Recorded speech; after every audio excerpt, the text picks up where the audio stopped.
Good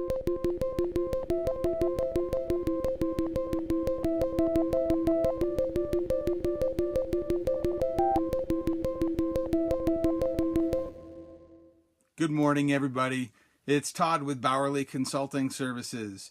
I wanted to get online and say thank you to everyone who has liked, shared, commented on a video, reached out to me in a message, told me in person, wow, I really liked that. Thanks for saying that. It really meant something. It really resonated with me. All of those things. I really appreciate it. It's good to know that what I'm doing is reaching people. I've had some people talking about the logo. In fact, last week after I published one of the videos, the one on goals, I had a friend reach out to me and go, dude, that's awesome. How'd you do that? And so I wanted to talk about that. So I've for a long time really loved this little stone person, this stone sculpture idea. And let me tell you where it came from. I'm a music guy and I love music and I love Rush. And this is an album that came out in the 90s called Test for Echo. And it's got the little guy here, this stone guy. And I don't know, I thought it was a cool image. I love the colors. And this is back in the day when we used to like look at album covers and read the liner notes, and it was a cool experience, as opposed to just downloading a single onto your iPod, which isn't very tactilely fulfilling. But anyways, I used to love this album cover. And as you see, there's the band members of Rush are climbing this gigantic statue. I thought it was cool. And I remember when the interwebs kind of exploded, I Googled what in the world was this image and found out it's a Canadian thing, eh? Rush is from Canada, and these stone sculptures, these statues, they're called Inuksuks.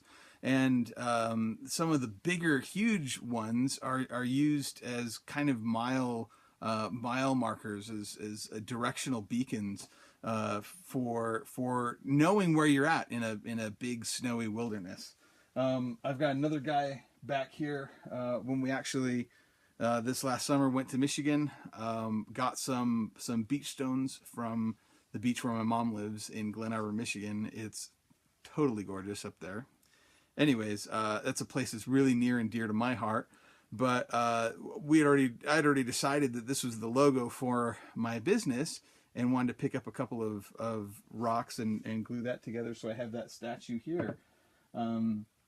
This concept of being a directional mile marker really resonated with me. And when I was pursuing work in kind of social work, the mental health field, and thinking I'd get a degree and become a therapist, I was giving a presentation at University of Phoenix in the master program there, about what my business would be, and I used that as the logo, because I just always thought it was a cool image. Well, when it came time for me to start my business, bam, and do a business card, I had to get a logo. And of course, my motto here on the card is to know where you are going. That's kind of the idea. I think everybody needs a goal, and if we don't have a goal and we don't know where we're going, then we're kind of lost. We're not growing. We're not going anywhere. And that's the story behind the logo. There's an awesome graphic designer that I worked with. His name is Matt Anderson. I'm connected with him on LinkedIn. He's an awesome graphic designer. I sent him kind of the idea. He did the initial sketch and all of that graphic work to come up with this guy. I put the seal together myself and used a video editing program to weave the music together. The intro music is from a favorite album of mine. It's the Postal Service.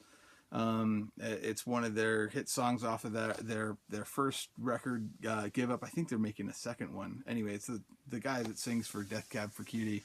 I'm just geeking out a little bit, but I love that song and I love that feeling in the beginning. The end title is my own composition, so that's something I did forever ago, back when I lived in Arizona, putting together some electronic music. Yes, I'm a musician. I'm a dork. I geek. I have Star Wars figures, behind me. There's a Starship Enterprise over my shoulder. All of that stuff. So I kind of have myself on display here. That's the story behind the logo. and what it means and why I love it. So I hope that was interesting. I don't know that I'm really teaching anything here other than I guess emphasizing the importance of goals and why they're so valuable. What else can I share with you? Oh, purple. Purple's my favorite color. I've had many favorite colors. Green and then blue and now purple. I'm moving down the color spectrum. Purple for me is a color that I think embodies dignity and royalty. And it was a very expensive dye and expensive color to make in olden days, which is why royalty used it. It's also the colors used for higher frequencies of vibration. Purple blending into white, and amethyst crystals, things like that. I always loved those colors and the idea that this is a real spiritual color to me. So that's why I've got those colors in my logo. So it's a little bit about me, a little bit about why I chose the design I did. Anyways, I had some questions about goal setting, but I'm going to catch that in another video. So we'll talk to you later. Hope this was fun. And we'll, if you like it, if you like what I have to say, if you enjoy stuff that I do, like, comment, and share. As always, I got a YouTube channel. You can subscribe to that as well. Anyway, thanks for listening. Thanks for listening to the rambling. Thanks for accepting who I am and all of my geeky glory. Take care. Have a great week. Bye.